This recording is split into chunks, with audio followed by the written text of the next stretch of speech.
Welcome back, everybody. Today we're going to be talking about politics of the 1920s, some of the political developments occurring in this era where there is heightened fear or rejection of foreign entanglements and wanting to return to traditional isolation, just basically the resumption of traditional foreign policy, military unpreparedness, and not being engaged a great deal in other parts of the world, political isolationism, those kind of things that we think of when we think of American foreign policy, from the days of Washington on. So this section is titled Return of the Old Guard kind of meaning this, pre-World War I, even pre-progressive era political thinking that dominates the United States both in the presidency and Congress throughout the 1920s. So we see a reversal of a lot of progressive reforms, which we've already mentioned.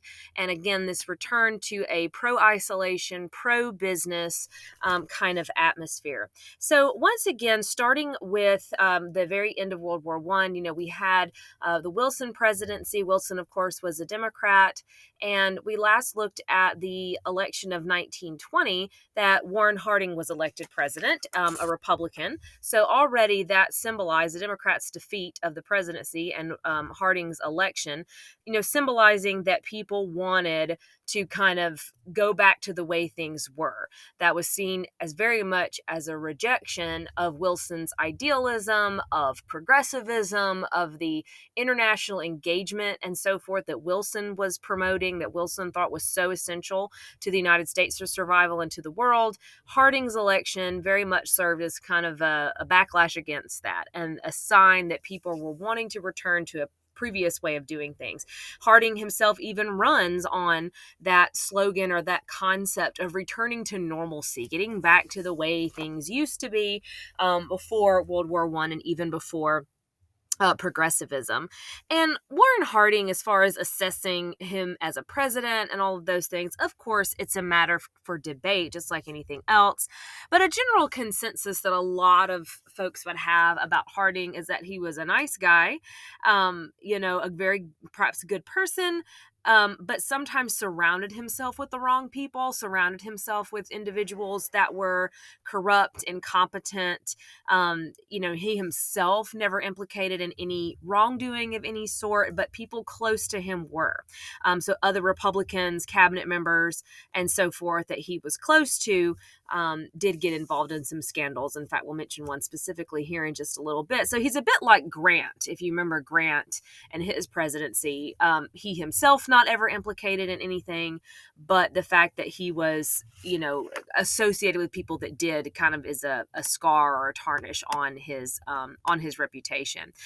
So some of the things that we see happen in the Harding administration, the goal of the Harding administration and a lot of the politicians that served close to Harding was to partially roll back all these regulations, roll back a lot of the progressive era reforms that had been done in the progressive years in the early 20th century. So all of the business regulations, not all of them, but definitely either roll back or not enforce as much some of the business regulations, some of the restrictions, some of the safeguards meant to stop corruption and to protect consumers, all these kinds of things. It was the goal of Harding and his successors. We see a string of 3 Republican presidents throughout the 1920s that all had similar political goals. Their desire was to get back to that laissez-faire kind of attitude where the government is not involved and the government is not restricting business, but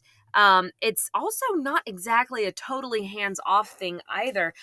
While they don't want regulations, they don't want a lot of interference, they did promote pro-business policies, that the government ought to be enacting policies and passing laws that help business, but not harm it. So things that are going to help business to grow, tariffs, those kinds of things.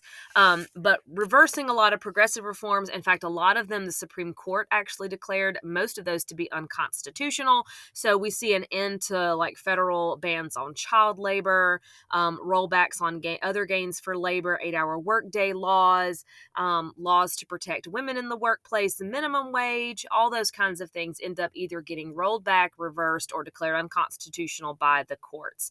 A lot of antitrust laws are simply not going to be enforced by choice of the Harding administration. Again, the overall goal was to be very sympathetic to business, to help business, to be very, very pro-business.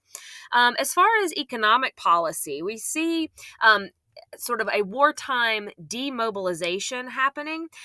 So there was an economic slump right there at the end of the war. We talked about that at the end of the previous chapter, that as the United States shifts back to not producing all of these wartime goods, that there was a period of adjustment.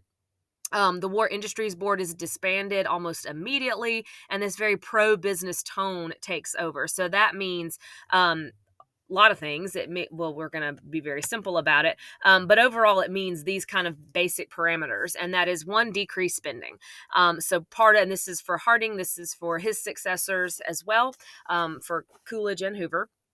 Their economic policy and economic demobilization meant decreased spending. So the government's going to be spending less money, which, makes sense. The United States was no longer at war, so not as much government spending going on for the military and ordering military supplies and ships and weapons and all of those kinds of things. Their economic policy also means tax cuts. So cutting taxes, particularly for the wealthier Americans, for businesses. The idea being that if people are not having to pay so much in taxes, that means they have more money to put into expanding their business and expanding jobs and therefore improving the economy.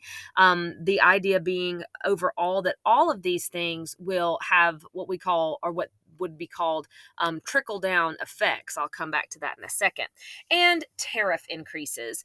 We've talked many, many times at length about tariffs and why those were a pro-business policy.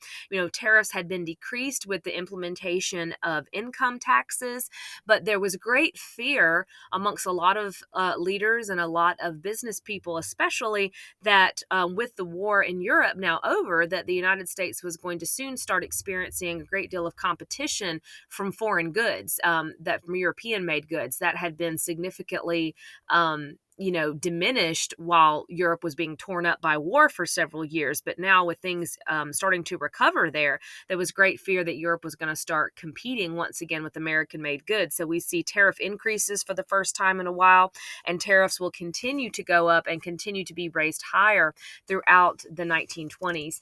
Again, the idea of all of this, because all these policies really directly benefit the wealthiest of Americans. They benefit business owners and, those people with the top jobs. But the idea behind it was that if those people would prosper, then everybody would prosper, because those were the people that, essentially made jobs. And if they were able to make more money, they could then pay their workers better. They could hire more people, all those things.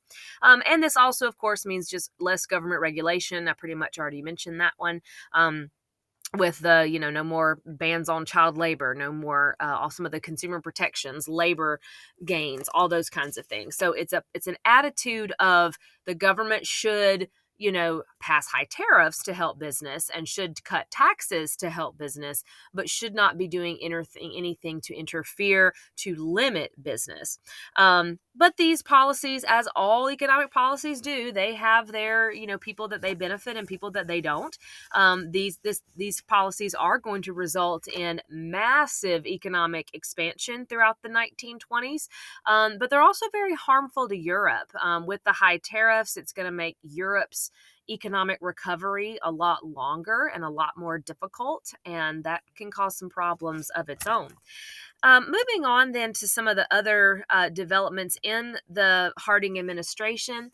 I mentioned that Harding kind of a nice guy, but didn't always surround himself with the best people or the most honest of people or maybe the most competent of people. The sort of nickname that's often given to the Harding administration or to those that were close to Harding is the so-called Ohio Gang.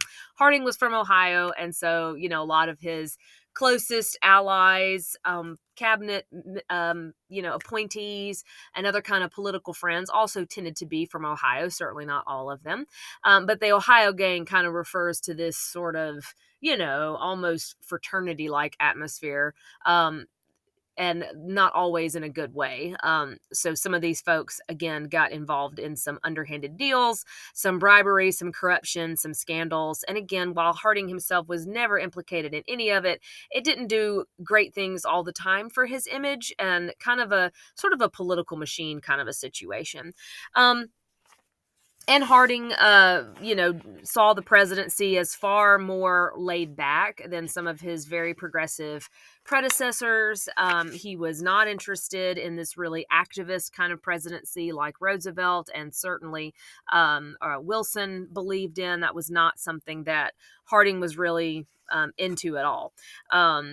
May have been kind of in over his head, a lot of self-doubt, really kind of just preferred hanging out with his drinking buddies, and that did result in some not so nice things happening. The most well-known and the biggest scandal that occurred in the Harding administration, and one that I find students always remember, I guess because the name is so funny, and that's something called the Teapot Dome scandal.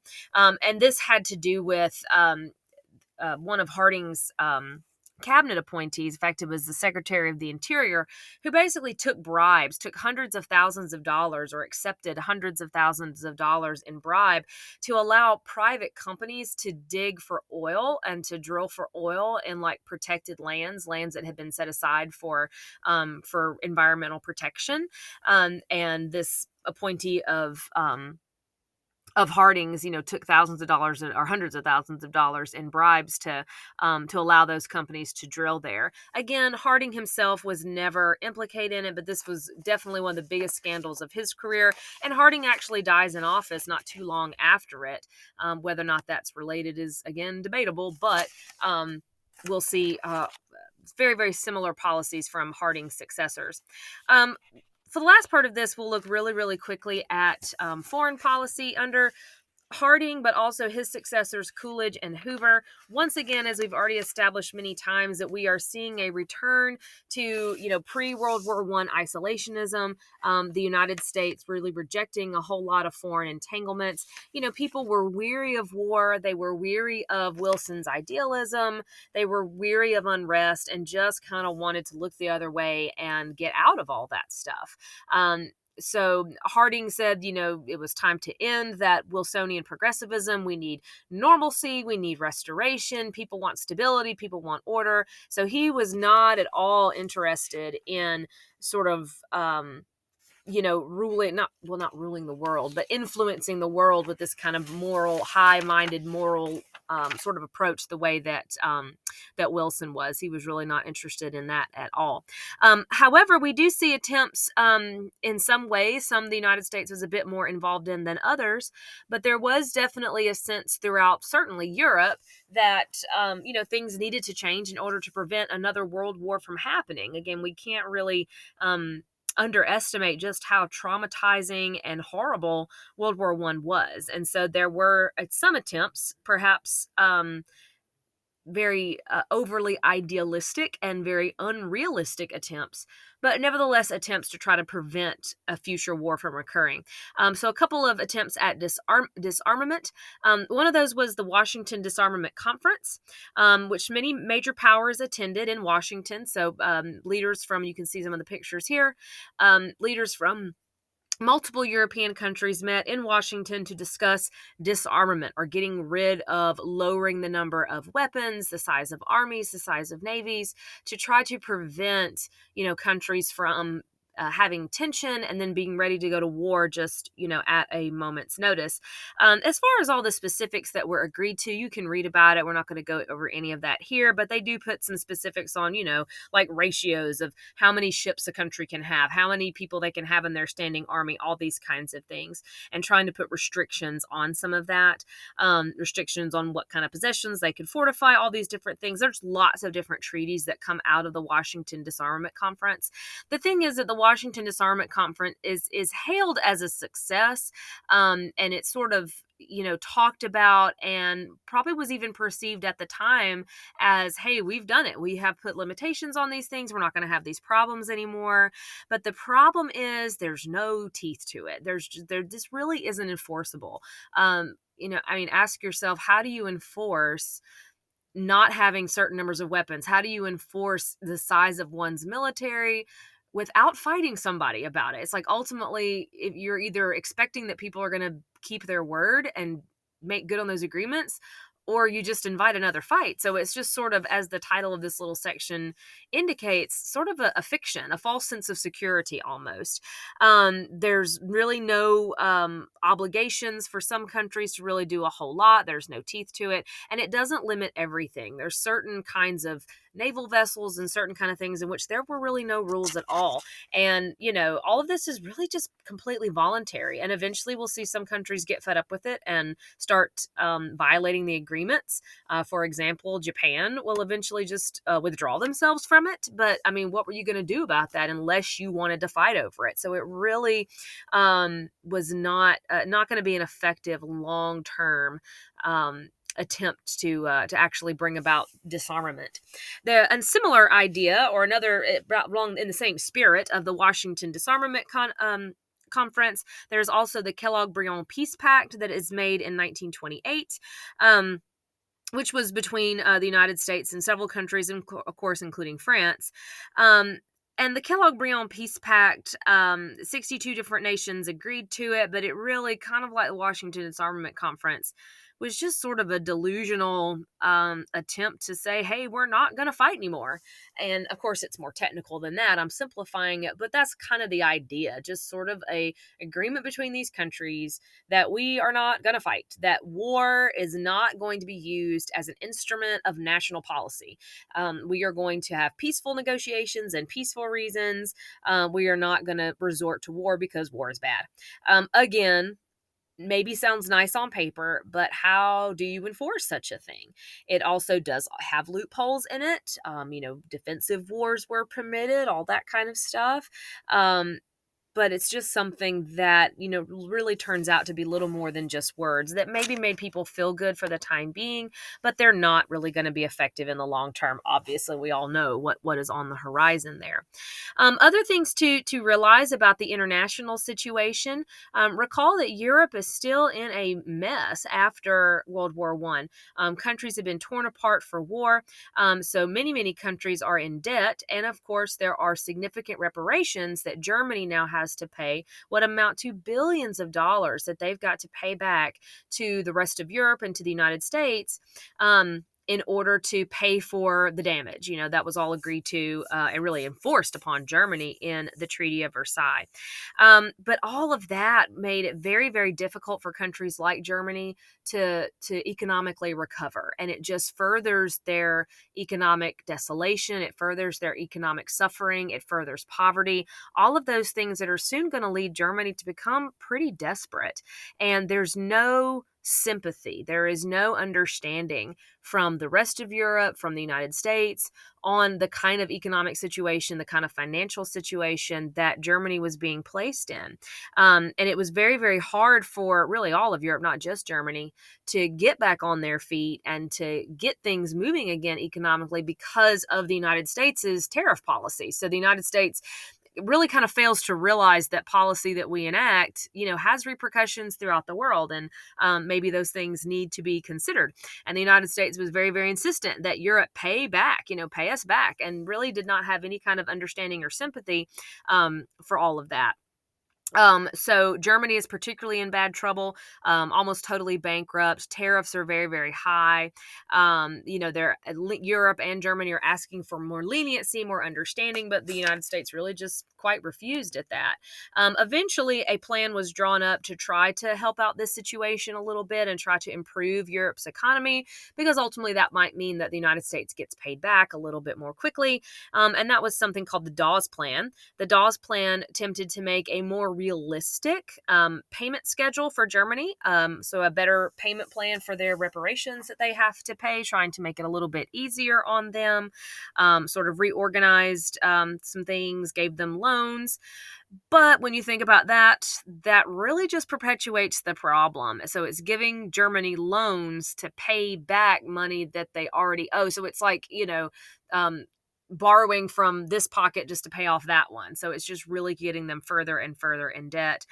And all of this, the United States' refusal to be too lenient, the United States' insistence on, hiking tariffs ever higher, all of that to Europe seemed really, really selfish, and it just kind of sparked some resentment and some ill will. So it's not going to do much to help Europe's economy recover. That is going to continue to be a big issue, and we will see later the negative consequences that certainly has in Europe, because economic desperation can cause people to do some crazy things and believe some difficult things. So we have this seeming peace throughout the 1920s, but of course we will see things change